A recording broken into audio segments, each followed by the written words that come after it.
नमस्कार। जैसा कि विद्यार्थियों फर्स्ट ग्रेड जनरल साइंस के अंतर्गत आनुवांशिकी हम पढ़ रहे थे, जिसका फर्स्ट पार्ट अपलोड कर दिया गया है।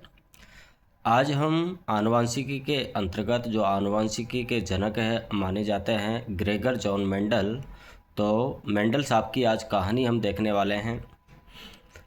मेंडल साहब जो थे उनकी प्रारंभिक शिक्षा जो थी वो गिरजाघर में हुई थी। कहाँ पर हुई थी? गिरजाघर में। और गिरजाघर को ही चर्च कहते हैं, जिसमें पादरी होते हैं।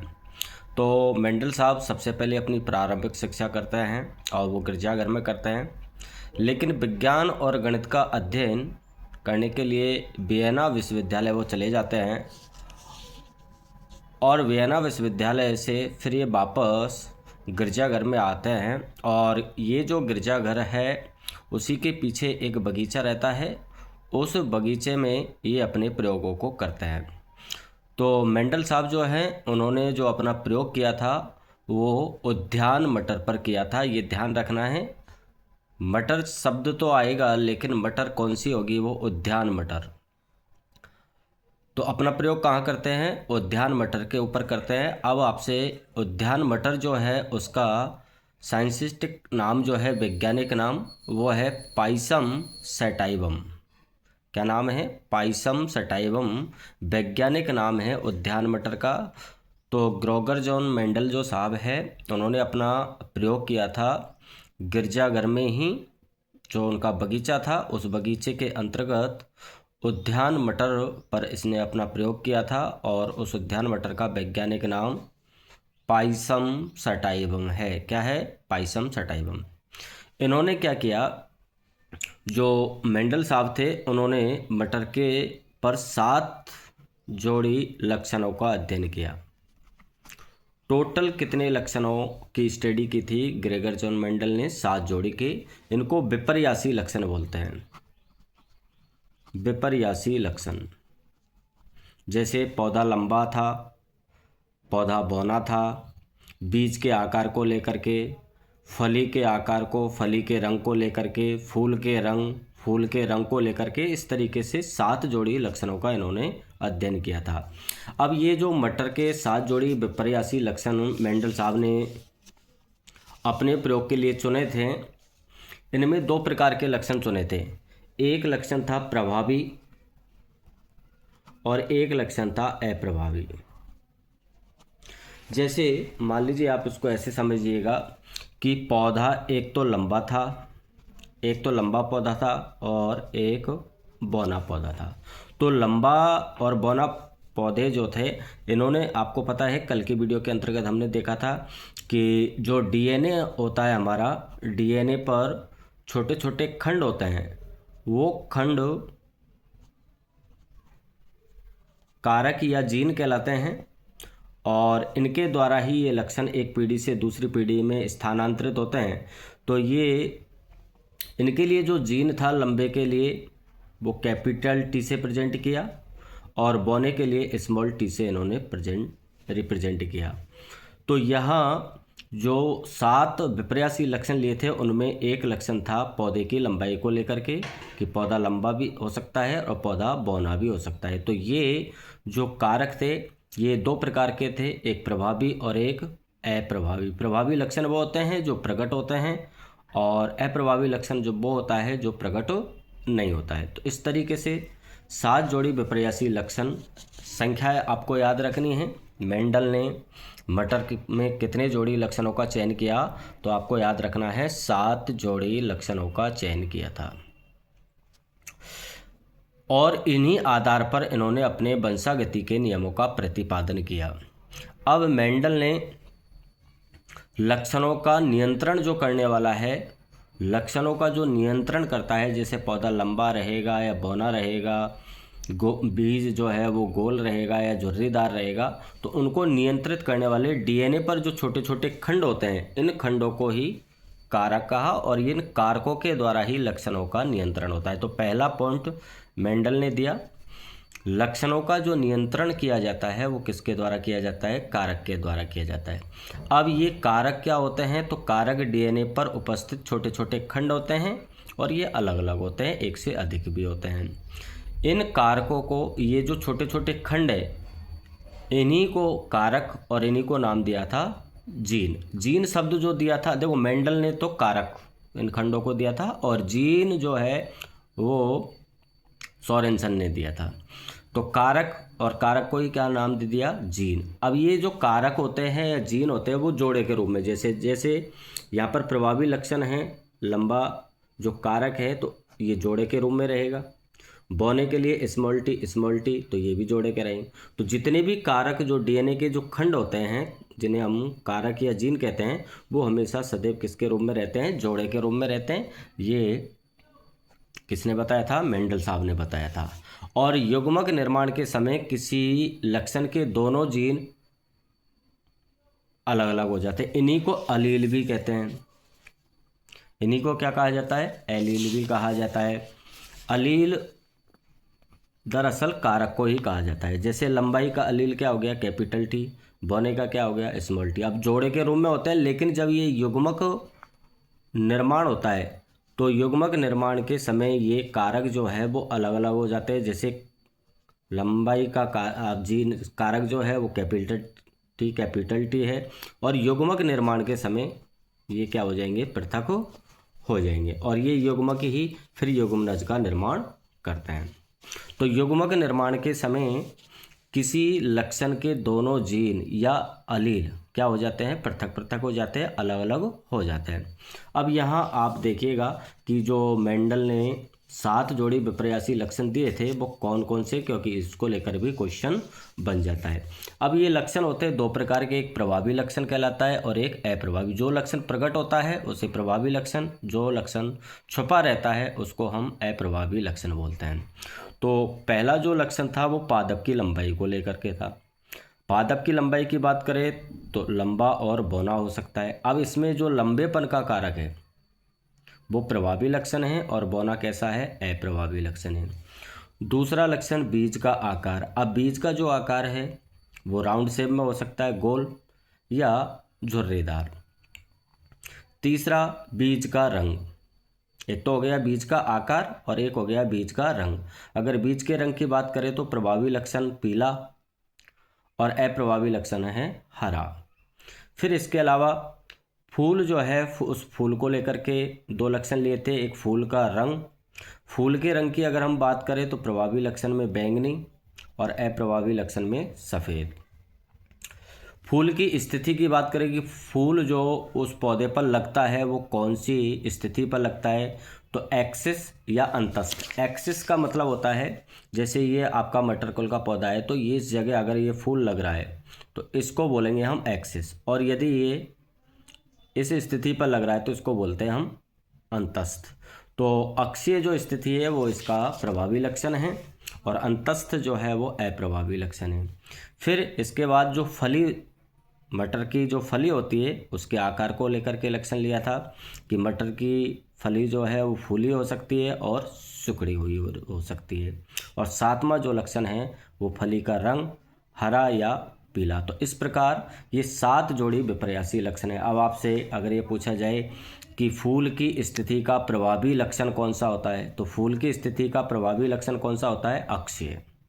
आपसे पूछ ले बीज के रंग का अप्रभावी लक्षण कौन सा है, तो हरा, और अगर हम प्रभावी लक्षण पूछे तो पीला। तो ये मेंडल साहब थे और ये मेंडल साहब की छोटी सी कहानी है जो कहानी आपको याद रहनी चाहिए। तो इसमें महत्वपूर्ण पॉइंट जो रह जाते हैं आपके, एक तो प्रारंभिक शिक्षा आपसे पूछी जा सकती है, तो प्रारंभिक शिक्षा कहाँ थी इनकी, गिरजाघर में। विज्ञान और गणित के अध्ययन के लिए कहाँ गए थे, तो वियना विश्वविद्यालय ये गए हुए थे। कहाँ पर अध्ययन किया गणित और विज्ञान का, वियना विश्वविद्यालय में। इन्होंने अपना प्रयोग किस पादप पर किया, तो उद्यान मटर पर किया, और उद्यान मटर का वैज्ञानिक नाम पाइसम सटाइवम। मेंडल साहब ने मटर के पौधे में कितने जोड़ी लक्षणों का चयन किया था, तो आपको याद रखना है 7 जोड़ी विपर्यासी लक्षणों का चयन किया था और इसी के आधार पर वंशागति के नियम दिए। अगर आपसे पूछा जाए कि लक्षणों का नियंत्रण करने वाले कौन होते हैं, तो कारक होते हैं। ये कारक कहाँ पाए जाते हैं, तो डीएनए पर खंड के रूप में उपस्थित होते हैं और ये कारक या जीन हमेशा जोड़े के रूप में होते हैं और युग्मक निर्माण के समय ये जीन या अलील क्या हो जाते हैं, अलग अलग। आगे अगर हम बात करें तो देखिएगा, प्रभावी जीन की बात हुई थी और अप्रभावी जीन की यहाँ पर बात हुई थी। तो यदि हम प्रभावी जीन की बात करें, जब दो अलग अलग जीन एक साथ उपस्थित हो और उनमें से कोई एक काम करता है, तो जो काम करता है उसको प्रभावी जीन और जो काम नहीं करता है उसको अप्रभावी जीन। अब आप इसको इस तरीके से समझिएगा, जैसे लंबा पौधा है तो उसका कारक है कैपिटल टी, ये जीन है। बौने पौधे के लिए स्मॉल टी और स्मॉल टी। अब ये स्मॉल टी के युग्मक बनेंगे, तो यहाँ पर पॉसिबिलिटी ये है कि देखो, जब टी और टी मिलेगा तो पौधा कैसा होगा, लंबा। टी और स्मॉल टी, तब भी पौधा कैसा प्राप्त हुआ, लंबा। और स्मॉल टी तो इससे बौना। तो यहाँ देखिए, ये जो स्थिति है कैपिटल टी स्मॉल टी, तो इसमें ये जो जीन है आपका कैपिटल टी, इसी का प्रभाव हमको दिखाई दे रहा है, जिसके कारण पौधा कैसा दिखाई दे रहा है, लंबा। तो ये कौन सा हो गया आपका, प्रभावी कारक हो गया। अब छिप कौन सा रहा है, बौनेपन का लक्षण इसमें छिप रहा है, तो ये हो गया आपका अप्रभावी। तो बात समझ में आ गई। प्रभावी जीन का मतलब हो गया जब दो अलग अलग जीन, जैसे दो अलग अलग जीन क्या हो गए आपके, कैपिटल टी और स्मॉल टी, ये दो अलग अलग जीन एक साथ हो और उनमें से कोई एक काम करता है, एक का लक्षण प्रकट होता है, तो उसे प्रभावी जीन। और जो लक्षण प्रकट नहीं होता है, जो काम नहीं करता है, उसको बोलते हैं अप्रभावी जीन। युग्मक निर्माण के समय क्या होते हैं, जीन अलग अलग हो जाते हैं। ये आपको लाइन हमेशा याद रखनी है। जीन या कारक कब अलग होते हैं, तो जब उनका युग्मक का निर्माण होता है तब वो अलग होते हैं। जैसे आपके पास लंबा पौधा है तो उसके दो जीन हो गए, कैपिटल टी, या लंबा ये भी हो सकता है कैपिटल टी और स्मॉल टी। लेकिन जब ये युग्मक बनाएंगे तब ये अलग हो जाएंगे, कैपिटल टी और कैपिटल टी। इसमें युग्मक के समय जीन अलग हो जाएंगे, कैपिटल टी स्मॉल टी। जैसे पुरुष में गुणसूत्र होते हैं हमारे एक्स वाई और महिला में होते हैं एक्स एक्स। तो जब युग्मक निर्माण के समय एक्स गुणसूत्र अलग और वाई गुणसूत्र अलग हो जाएगा और महिला से एक्स एक्स, तो युग्मक निर्माण के समय जीन क्या हो जाते हैं, पृथक हो जाते हैं। अब अलील भी क्या होते हैं, किसी जीन पर भिन्न भिन्न रूप के क्या हो सकते हैं, अलील हो सकते हैं। जैसे पादप की लंबाई है, तो कारक तो क्या हो गया, लंबाई का, कारक तो क्या हो गया, लंबाई का हो गया। लेकिन ये अलग अलग हो सकते हैं भाई। लंबाई को लेकर के लंबा भी हो सकता है पौधा, तो उसके लिए एलील क्या हो गया, कैपिटल टी। और बोने के लिए क्या हो गया, स्मॉल टी। जैसे मान लीजिए बीज की साइज को लेकर के, बीज का आकार, तो ये तो कारक हो गया। अब आकार गोल भी हो सकता है, तो इसके लिए एलील क्या हो गया, कैपिटल आर। और झुर्रीदार, तो इसके लिए क्या हो गया, स्मॉल आर। बात समझे। तो इनको बोलते हैं हम अलील। अलील क्या है, मतलब कोई भी कारक है ना, तो उस पर भिन्न भिन्न रूप के अलील हो सकते हैं, जीन जिन्हें अपन बोलते हैं। जैसे पादप की लंबाई के लिए कैपिटल टी स्मॉल टी, बीज के आकार के लिए कैपिटल आर स्मॉल आर। किसी जीन के लिए अलील की संख्या 2 भी हो सकती है और 2 से ज़्यादा भी हो सकती है, क्योंकि ऐसा भी हो सकता है कि पौधा लंबा और गोल। तो अब यहाँ पर देखो, अलील कितने हो गए, 4 हो गए। अलील कितने हो गए, 4 हो गए। कारक कितने हो गए, 2, लंबा और गोल। ऐसे स्मॉल टी स्मॉल आर, तो अलील कितने हो गए, 4। टोटल अलील कितने हो गए, 4, क्योंकि 2 स्मॉल टी है और 2 स्मॉल आर। अलील क्या है, जीन है। और कारक कितने, 2, एक बौना और एक झुर्रीदार। ठीक। तो किसी जीन के लिए अलील की संख्या क्या हो सकती है, 2 या 2 से अधिक हो सकते हैं। अब यहाँ पर इम्पोर्टेंट एक चीज़ और आती है, देखो, समयुग्मजीय अवस्था क्या होती है और विषमयुग्मजीय अवस्था क्या होती है। समयुग्मजीय अवस्था को शुद्ध या प्योर बोलते हैं और विषमयुग्मजीय अवस्था को हाइब्रिड या संकर बोलते हैं। तो समयुग्मजीय अवस्था का मतलब होता है जब दोनों ही अलील समान हो।